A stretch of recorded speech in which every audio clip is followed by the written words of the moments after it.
Саламатсыздар урматтуу телекөрүүчүлөр, ден соолук берүүсү кайрадан назарыңыздарда. Биз бүгүн алгачкы жардам боюнча сөз кылмакчыбыз. Негизи сууга чөккөн жана аптаптуу ысыкта эсин жоготкон, ошондой эле мурду канаган жарандарга медициналык кызматкерлер келгенге чейин үй шартында алгачкы жардамды кантип туура көргөзүү боюнча бүгүн бизге Кызыл Ай коомунун Таластагы өкүлчүлүгүнүн кызматкери Элнура Турдукулова маалымат бермекчи. Саламатсызбы? Негизи эле айтсаңыз, мына учурда аптаптуу ысык болуп атыр. Эсин жоготкон жаранга кантип ушу медицина кызматкерлери келгенге чейин алгачкы жардамды көргөзүш керек? Саламатсыздарбы? Эң биринчи эле жабыр тарткан адамды көлөкө жерге алып келишибиз керек. Мындай случай көчөдө да болуп калышы мүмкүн.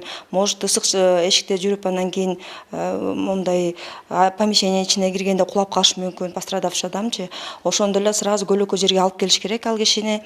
Анан акыл эси жоготкон адамды биз калыбына келтирүүчү абал деп коет. Ошондой калыбына келтирүүчү абалга жаткырышыбыз керек. Кырына да, мындайча жөнөкөй сөз менен айтканда.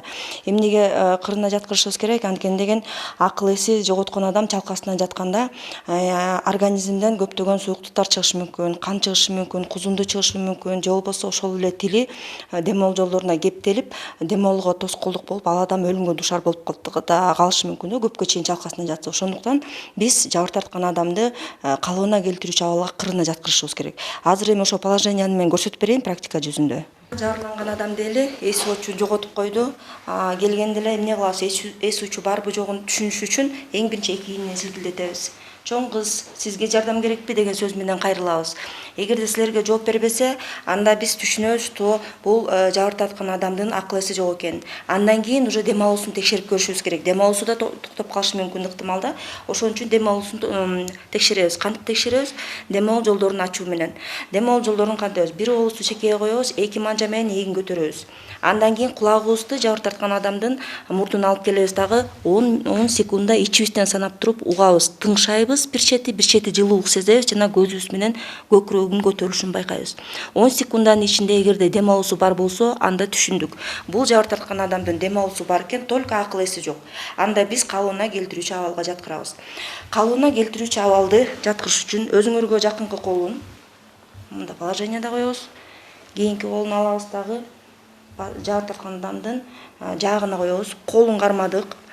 Алыскы бутун бүгөбүз тизесинен. Анан өзүңөрдү көздөй тартыш керек.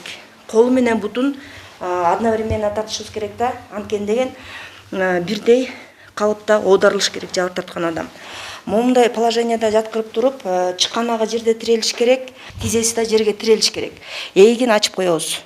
Жана айткандай эле, жана айтпадык беле, организмден көп сууктуктар чыгат депчи. Дем алууга тоскоолдук болбош үчүн жаткырып туруп эгин ачып коебуз и жана сууктуктун баары сыртка чыга бериш керек, дагы пострадавший жеңил дем ала бериш керек.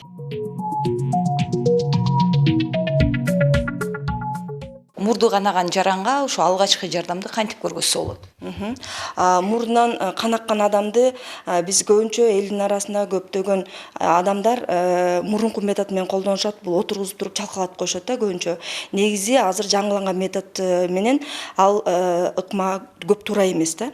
Анткени чалкалаткан учурда баягы кандын баарын сыртка чыга турган ашыкча кандын баарын кайра тамагына жуткуруп салат экенбиз. Анын кереги жок. Ал дагы бул жерге эгерде кичинекей баланын мурдан кан акса, тамагына ошол кандар чогулуп уюп калат да. Ал дагы дем алууга тоскоолдук берет. Ошон үчүн өзүнүн методикасы бар. Аны дагы азыркы стандарттар боюнча мен көрсөтүп берейин ошону.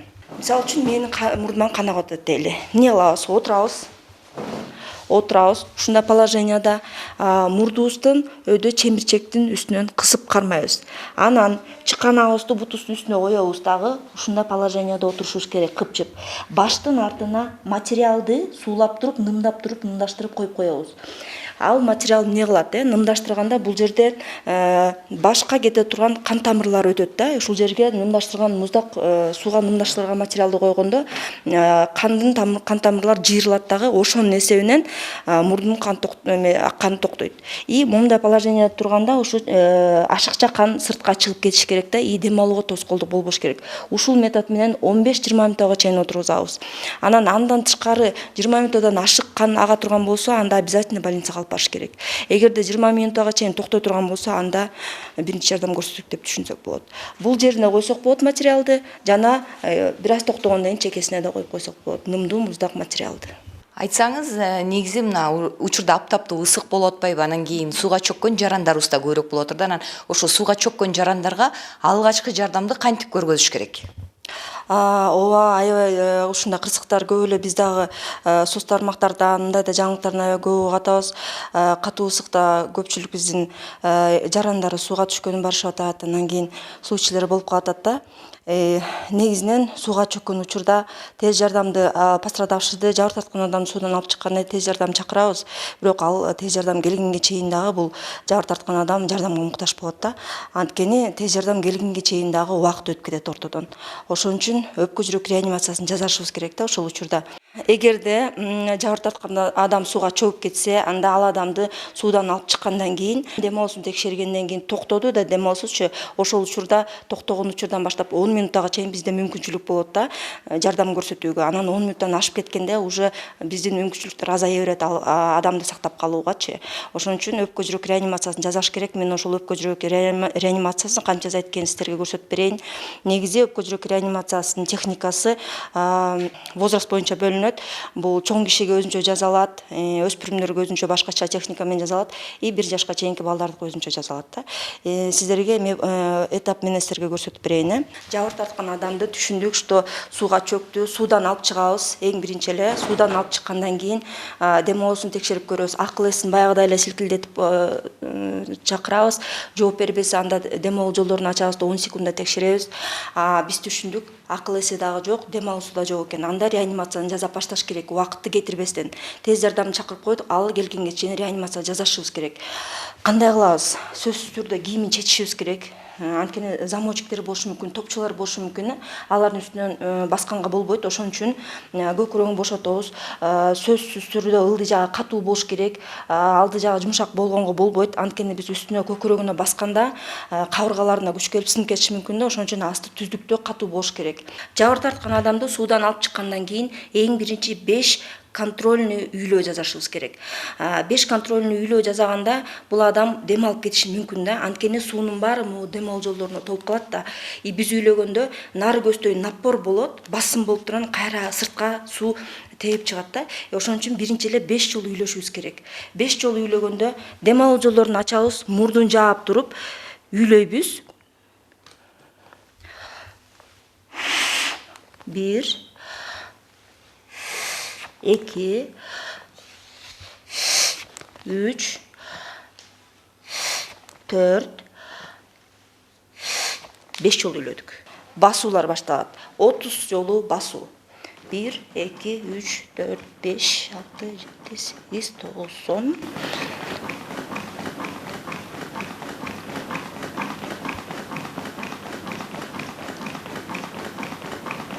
30 жол басасыздар.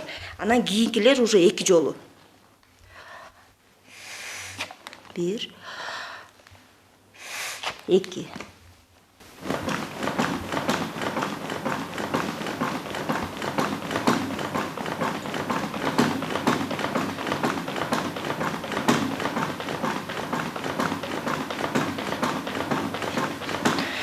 ушинтип кайталай бересиздер.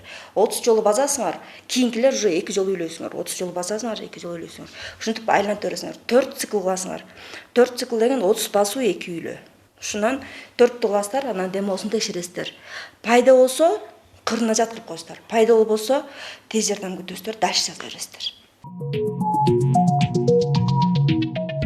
Өспүрүм балдарга дагы сууга чөккөн учурда суудан алып чыгабыз. Суудан алып чыгып, баягы чоң кишидей эле 5 контрольный үйлөө жасайбыз. Тоже дем алуу жолдорун ачабыз дагы, мурдун жаап 5 жолу үйлөйбүз. 5 жолу үйлөйбүз. Андан кийин көкүрөгүнө, төшсөгүнүн үстүнө басабыз. Басканда өспүрүмдөрдүкү бир гана алакан менен басылат. Анткени деген чоң кишиникинде көкүрөгү чоң эмес да, 2 кол менен баса турганда. Ошон үчүн бир гана кол менен басабыз. Басканда ушу 2 3 4 5 6 7 8 9 10 11 12 13 14 15 17, 18, 19, 20, 21, 22, 23, 24, 25, 26, 27, 28, 29, 30. 30 жолу басабыз. Анан кийинкилери 2 жолу үйлөйбүз, 30 жолу басабыз, 2 жолу үйлөйбүз, 30 жолу басабыз, ушинтип кайталай беребиз.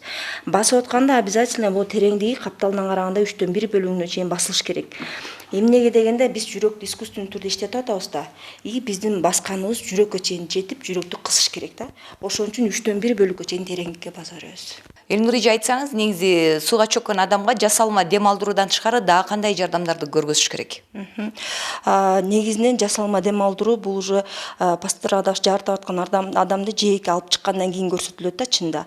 А бирок эгерде бул жабырланып аткан адам сууга чөгүп аткан учурда, сууда уже алпынып, талпынып аткан учурда жардам көрсөтөм деген болсоңуздар, анда алыстан жардам бериш керек. Эмнеге дегенде, анткени чөгүп аткан адам жанына келип, колунан тартып же белинен тартып алып чыгам дей турган болсоңуз, анда ал адам жан деген таттуу да, ал да жардам берүүчү адамды да кошо чөктүрүп жибериши мүмкүн да. Ошон үчүн алыстан таяк ыргытыш керек, же болбосо алыстан полотенцени ыргытыш керек. Берки учун карпам, наркы учун пострадавший кармап аны тартып чыга турганда, же болбосо баллон ыргытыш керек да.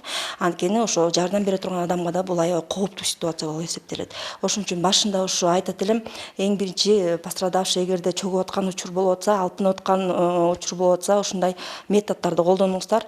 Анан тилекке каршы уже сознаниясы жок, дем алуусу жок болуп калганда анан өпкө жүрөк реанимациясын колдонуп жасайсыздар. Сиздерге чоң рахмат. Ал эми урматтуу телегөрүүчүлөр, бүгүнкү эфирибиз сиздерге пайдалуу болду деген ойдобуз. Ушуну менен ден соолук берүү сөз соңуна чыкты. Эмки эфирден жолугушканча аман болуңуздар.